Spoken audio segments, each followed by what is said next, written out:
अगर आपको ब्रेथलेसनेस है, आप किसी भी एज ग्रुप में हैं, यंग, एज चिल्ड्रन या even in late stage of your life, तो आप ये मत सोचिए कि आपको एस्थमा डेवलप हो गया। लोग सोचते हैं कि मेरा सांस फूल रहा है, इसका मतलब कहीं एस्थमा हो गया। There are many other reasons जिसकी वजह से आपको ब्रीदिंग डिफिकल्टी हो सकती है, और हमें इवेल्यूट करके पता चलता है।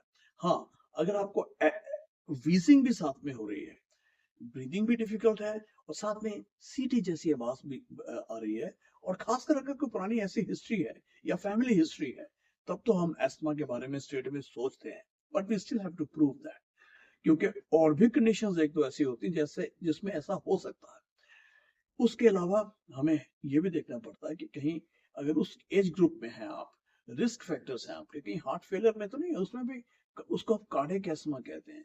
हार्ट फेलियर की वजह से भी, हमारे फ्लूइड की वजह से, हमारी ब्रोंकियल ट्यूब्स जो हैं, पेरी ब्रोंकियल कफिंग की वजह से वीजिंग हो सकती है। ब्रेथलेसनेस तो उसमें होती ही है।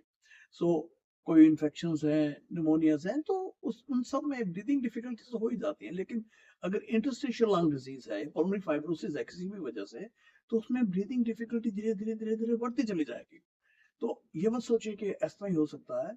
अगर आपको खांसी है या नहीं है, अगर ब्रीदिंग डिफिकल्टी धीरे धीरे बढ़ रही है, तो हमें प्रॉपर इवेल्युएशन करनी पड़ती है। CT scan, lung function, 6 minute walk test वगैरह सब कुछ करके देखने। Clinical examination is very important to decide कि हम फाइब्रोटिक डिजीज में डील कर रहे हैं या क्या ऑब्स्ट्रक्टिव डिजीज में डील कर रहे हैं। Thank you.